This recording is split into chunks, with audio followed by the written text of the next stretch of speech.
My initial feelings when stepping into this environmental education class included being scared, anxious, and excited all at the same time.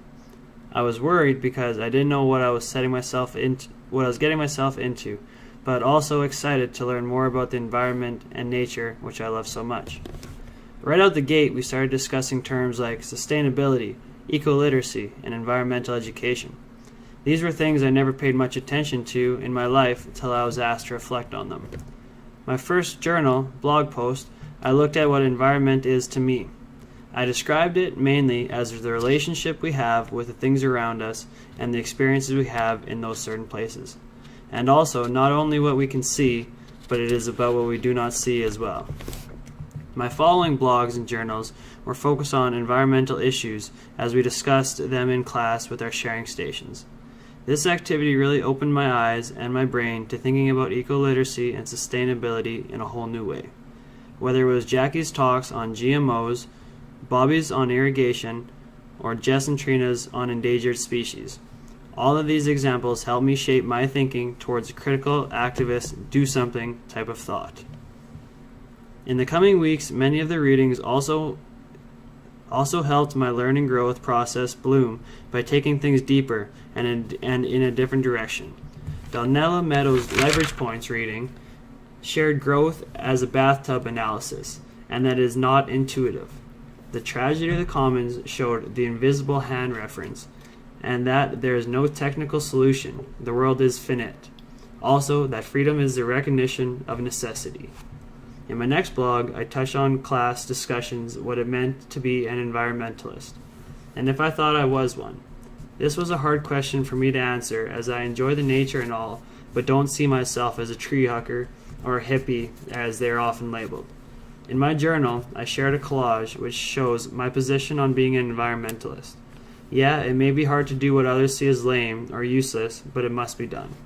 You must break the barriers, battle and fight, and find your support system in this struggle. Doing your part is enough, despite what others may say about it. This is significant to teaching, as we may run into problems along the way, but we must be strong and stay true to our beliefs. This also relates to our talks about agency, and who can be an advocate for change. I found this interesting because agency can be used in various ways when talking about change. I see it as anyone or any group who has a big idea and can get to the core problem. That adds commitment to an action which can equal change in the end. This became evident when we had Colin Skype in to talk about Go Outside and his efforts to change the way people view outdoor environmental education. What also contributed to my understanding of environmental education was listening to my peers' love letters. True emotions and feelings were what I felt when listening to their stories. For example, Renee's letter to her father, or Jackie writing to her daughter about leverage points, and of course, who could forget Willow's guitar song. These stories help guide my own thinking on my recent disconnect from the land and nature I used to be so engaged with when I lived in Victoria. The reading Canoe Pedagogy was an amazing read and so much stuck with me, like the definition of wilderness, as a place of rejuvenation, peace, inspiration, adventure, a dream space, and a place to find oneself. The idea that outdoor education is taught in just layers, and we often only teach the initial introductory layer, isn't fair. We don't get into the deep learning and questions that rock the boat of our thoughts. We can't look at nature as labels or categories while trying to find a clear-cut definition. But more importantly, nature is something that simply is. This reading, along with many other in this course, helped me prepare for the challenge of unit planning in an interdisciplinary way, relating to ecosystems and indigenous ways of knowing.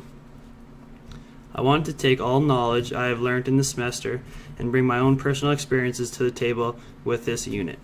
It was difficult at first to bring together so many different subject areas and ideas to try and make a clear, concise flow of lessons.